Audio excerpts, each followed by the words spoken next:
Only earning $750 a month is like college student allowance. Don't even students working at bars make more? Having a low-income wife is a disgrace. Maybe you should divorce so our son can find a better wife. After all, he's the ultimate triple threat. My mother-in-law keeps making snide comments after seeing a pay stub. But it's not actually my pay stub. My name is Amanda. I'm a 32-year-old nurse. I've been married to John for 5 years. We met at a college club, started dating, and got married. We met at a party when he was a medical student and I was a nursing student. John hasn't passed the medical licensing exam after failing twice and taking 3 years off. He's currently working part-time and studying hard for the exam. I'm working as a full-time nurse, so I'm the primary breadwinner. He's not the type to brag about making money in cosmetic surgery and posting pictures of a $468,020 Rolls-Royce on social media. He's serious, reading accounts of people who've lost family members to illness, checking the number of people affected by infectious diseases daily, and reading literature on Japan's healthcare system. I respected him even though he wasn't a doctor yet. He genuinely wanted to become a doctor who saves his patients, so I didn't abandon him, despite his lack of income and entering his 30s. He kept the fact that he wasn't a doctor yet a secret from his parents. Sorry, my mom is too nosy. It's fine. I support you, so you don't have to worry about your parents. Live your life the way you want. This is short term. That's why it remained a secret. The reason it wasn't discovered was that he worked at night as a security guard at the hospital where I worked, so he was technically employed there. He had knowledge and could obtain information from my stories on the job. No one suspected he wasn't a doctor yet because he could talk like one. So to his seldom-seen in-laws, I said, yes, patients really like him. I believe that while cruel lies hurt people, kind lies sometimes save them. Telling a patient, you have 3 months left and there's no chance of recovery, it's a countdown, is worse than saying, you look good today and you ate a lot. That's how people are. On the other hand, my mother-in-law, who is the complete opposite of my serious and honest husband, has a very harsh personality. She's the typical overbearing mother-in-law. She looks down on me for being a mere nurse, married to her son, the doctor. There must have been so many better options, like a beautiful doctor in dermatology. I always apologize and bow my head when she talks like that. I wholeheartedly support him in his pursuit of becoming a doctor, but at this point, he's just a high school graduate with extensive medical knowledge working part-time. He's not even a medical intern. But my husband is genuinely grateful to me, saying, thank you for everything, always. So I silently supported him. In fact, I'm also very busy with work. Our combined income was barely enough to make ends meet, but it couldn't be helped. I didn't care much about money as I entered this world because I genuinely admired Florence Nightingale. Currently, I'm a nurse in internal medicine, the most demanding field in terms of workload. The thought of wanting money hasn't even crossed my mind. As long as we can live, eat, and stay healthy, that's enough. Isn't that ultimately what life's about? Despite the fact that I'm supporting my husband's living expenses and tuition, my mother-in-law goes around the neighborhood saying, my son is a doctor and earns well. In the first place, if he were a serious doctor, he wouldn't want his mother to brag about his income, good or bad. But my mother-in-law doesn't care and only talks about money, money, money. As her son, he has no choice but to silently endure it. She is completely unaware that he is actually working as a security guard in uniform at the hospital instead of walking briskly in a white coat like she brags about. Even if he were walking briskly in a white coat, it's not something to brag about and gossip. I understand the feeling, but it should be restrained. I was worried that my husband's mental state might be affected and he might fail the medical licensing exam because he's barely hanging on to becoming a doctor. If he ends up spending his entire life as a security guard after sticking it out for this long, it would be a shame. Moreover, to put it mildly, his personality is well suited for a doctor. His only weakness seems to be his kindness. That's why my mother-in-law speculates and says things like, "My son makes $373,000 a year." For him, knowing that's false only adds more pressure. I once gently voiced my disapproval about it.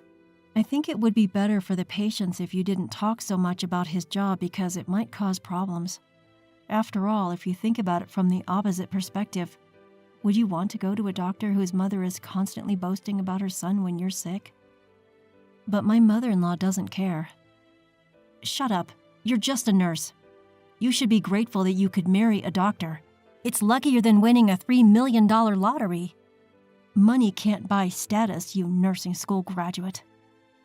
She spews such verbal abuse. Yes, I'm sorry. Thank you for allowing me to marry John.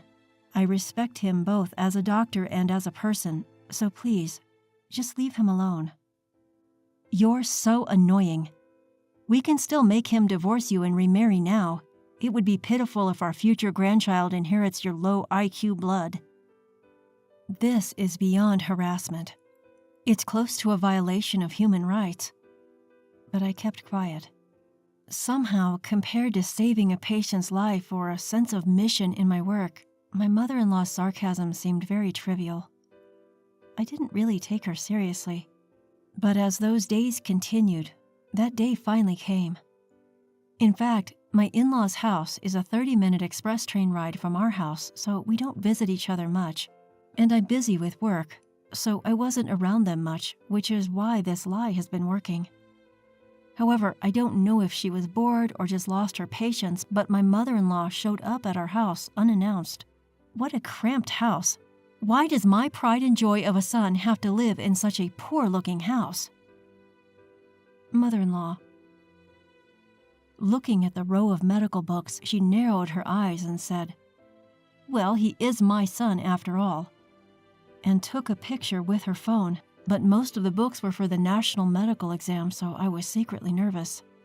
Since this year's books were there, it would normally give away that he's still a student. My vital signs were in danger of betraying me, but I did my best to deceive her. "Mother-in-law, I'm sorry. We're both quite busy with work, so we haven't had time to find a bigger place, especially lately." I casually urged her to go home. But then she began going through my home of all things.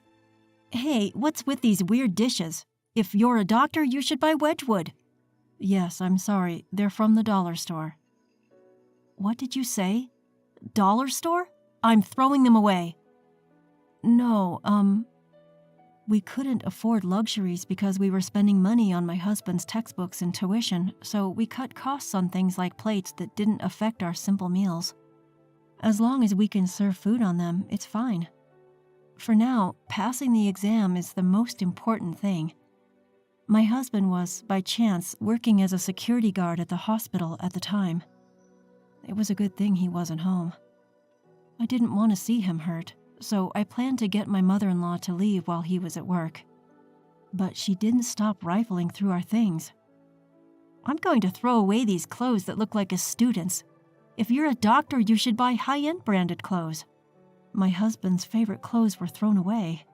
And then, "What is this, a piece of junk watch? If you're a doctor, buy a luxury watch." She threw it away, seemingly unaware of the convenience of a smartwatch. The belongings of his that were being thrown away one after another were bought with that little money he had earned, and he would have preferred to be in a ward treating patients instead of standing outside, his pride in tatters. Still, he was working hard for the sake of his dreams and for the sweat he had shed. But there was no stopping her now. "It's because he married a poor girl that you have a poor life, even though he's a doctor. It's a wonder you don't live in a tower mansion. Unbelievable. I was thinking of going shopping together and at least getting you to buy me a bag or something." Her statement was ultimately despicable. I had no choice but to point out that what my mother-in-law was expecting from my husband, student or not, was fundamentally different than how we really lived. I was a fellow medical professional. Gold digging for a doctor was out of the question. Mother-in-law, I don't mean to be forward, but he's not that extravagant. Our current lifestyle suits us well. I conveyed this casually, but my mother-in-law wouldn't budge. You're so annoying. Do you have any idea how hard he worked to get into medical school? We've been waiting to recoup his upbringing and tuition fees, and it's because of you that we're in this mess. Don't be ridiculous. My mother-in-law, increasingly heated, didn't stop searching my house. She rummaged through not just the kitchen but also every closet, discarding anything cheap. And then, unbelievably, she began to open the clear cases where we kept our utility bills, mail, and other paperwork. That's when she found the pay stubs.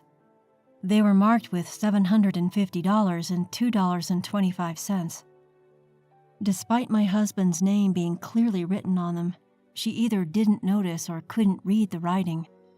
And she screamed, $750? What do you mean, $750, you nurse? That's not my son's daily wage. Even anesthesiologists make $750 a day, and you're the wife of an internist, making only $750? Are you slacking off at work or what? She began to go insane. That's why you're living in such poverty. You're a money sucker, huh? Barely working as a nurse and deceiving a doctor? You're just a part-time nurse because it sounds good. $750 is nothing, so quit already. That money was earned by him, enduring the younger doctors passing him by without even a glance, biting his lip and working in the gaps between his study hours for a very low daily wage. It was by no means the same with or without it. I thought it was a very pure number. But my mother-in-law's madness wouldn't stop, and finally, the worst happened. You're a poor luck-bringing wife. Divorce quickly! At that moment, I heard the front door slam shut. My husband had returned home from his part-time job. His face froze when he saw his clothes and watch, which had been cruelly stuffed into a trash bag. He began to silently and carefully pick them up one by one. But my mother-in-law said this. John, I don't mean to be harsh, but please, divorce this wife of yours. Why did you, with your high education, high income, and tall height of nearly 6 feet, choose such a pathetic woman? I'm so sad, and she only earns $750. But my husband remained silent. I couldn't tell what he was thinking with his tightly pursed lips. My mother-in-law laughed and added, I'll bring the divorce papers for you. Leave this dusty room and this disinfectant-smelling woman behind and remarry a better woman. You're a doctor. Remarrying is a given. Oh. Then my husband slowly stood up and finally said, Mom, I've been keeping quiet about this, but I'm not a doctor yet. Huh? I'm sorry for hiding it, but I haven't passed the national exam yet. And about that $750.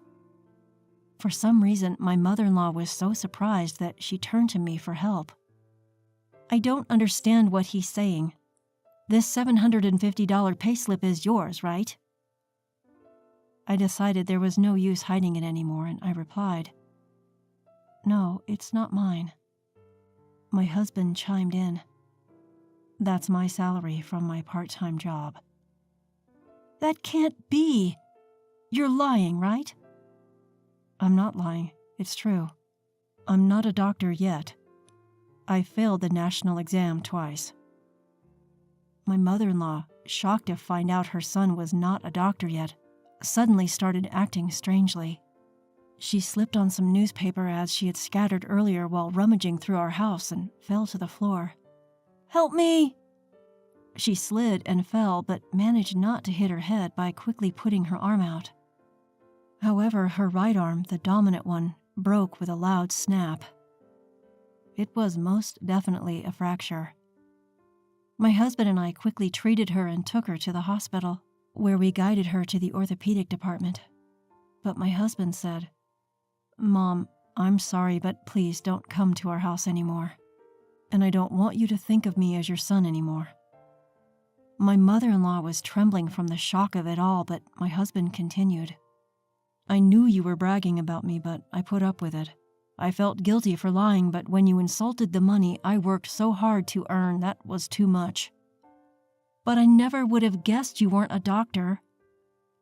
"It doesn't matter if I'm a doctor or not. Do you think I'm studying just to say I earn $750 a day? I'm an adult, and it seems like we can't reconcile our differences in values, so let's cut ties." And so it seemed that my husband really decided to sever his ties with his mother. My mother-in-law, who had found her only purpose in life, boasting about her son, seemed to be completely disheartened. Nowadays, she stays cooped up in her house, apparently too embarrassed to face her neighbors. That same year, my husband successfully passed the medical licensing exam. Though he was a bit older, he started working as a newly minted resident physician and shone brightly, never forgetting to show kindness, such as offering tea to the security guards. Our days became very peaceful and happy. If she had just waited a few more months, my mother-in-law's dream would have come true, and she could have seen him in his white coat. It's really a pity, but she brought it upon herself.